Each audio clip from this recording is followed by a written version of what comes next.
name is Alex. I'm here with the Choose to Move group. I am the PhD candidate and I'm excited to work with you today with some seated core exercises. So I'm here on my comfortable chair and I want to be working my core.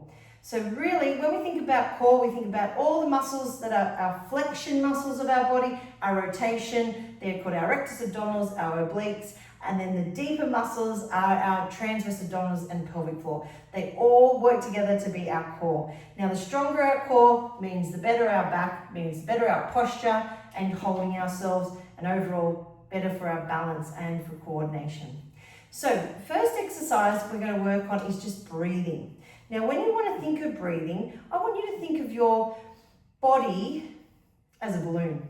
Okay, so when you breathe in, the abdominal muscles might get a bit bigger and sort of more stretched, but when you breathe out, see my fingers come together, and that's when they can switch on. So breathe in, they might come apart, but breathe out, they come together and you draw them in as you let all the air out. So if you were a balloon, you're deflating your balloon to make the muscles stronger. Breathe in and breathe out. And that's working all the muscles of our core. So I'm just going through all these exercises, but the goal will be that you do at least 10 of each, and we want to do it 3 times through. All right, exercise number 2, I might turn you a little bit more front on. We're going to think about our side abs still connecting our front, and I just want you to rotate down and back up. Rotate down and back up. So we're going over. If you want to make it a bit stronger, you can use your arm and go down and use your arm. You can keep them up. So side flexion and back up. Side flexion and back up. So by side, we're going side, we're working our abdominals. You are working them, even if you don't realize. Because every time we move to the side, we've got to crunch one and extend one. Okay, so they're our side ones. That's exercise number 2. Number 3, to still work through our trunk, we're going to add in a little bit of rotation. So let's put our arms like we are a genie in a bottle and go down to the side and breathe in. Now I'm using a breath out because I want those muscles to work, remember? And so we're letting the air go out. The muscles is working when they go to the side. Muscles are working. And. All right. That's our 3rd exercise. We're going to go into a 4th one. This one is doing a little sit-up sort of position, but in the chair. So if you were laying down and you had your head back, you'd be tucking in and bringing your rib cage in. Okay, let's do that as a seat. So I want you to think around that rib cage line, we're tucking in. Okay, so really feel that.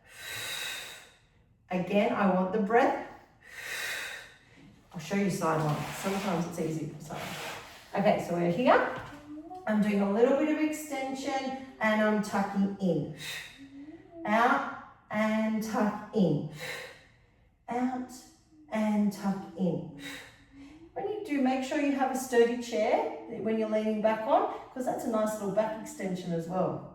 All right, they're the first 4. I'm going to add in a few little bonus ones for you. Now, thinking about our core, what we want to think about is still switching on. So I'm going to get you to lean back into your chair a little bit, and I want you to extend your leg out and tuck in. Extend your leg out and tuck in. Now, this exercise is actually going to work your core as well, even though you think it's my legs. But if you have your core switched on, you're drawing in, remember those fingers are touching, and we're working through here. So there are single leg extensions. Tucking in and tucking out. You'll feel it in the quad as well. That's okay, a few extra muscles is good. All right, then our last variation is, let's put those first number 2 and number 3 together, okay? So number 2 was side to side. You can have it with your hands by your side. I like doing it up like this. And number 3 was our genie. All right, so I'm going to put those 2 together as your finale today. You ready? So this is how it's going to be. We're going to think about our side, but we're going to think about and rotation and back up. I'm putting my hands here, but you can have them here. Ready? Rotation and our side. Rotation and our side. Use your breath. And. Good. Other side. So, Let's run through them all again. The first one was our breathing. Second one was side to side. Number 3 was rotation with our genie arms. Number 4 was our little sitting sit-ups. Number 5 was leaning back and our extensions with our leg, aiming for 10 each side. Sorry, you can't see my legs very well. And our finale was our rotation and flexion. And rotation and flexion. So hopefully, if you pop all those, add those into your little routine, they will make you feel like you're holding your abdominals nice and strong. You'll feel like your back is more protected and you'll actually feel more balanced, because the stronger our core, the stronger our stabilizers. And that will help us keep strong, healthy, and fit. Thanks now. Bye.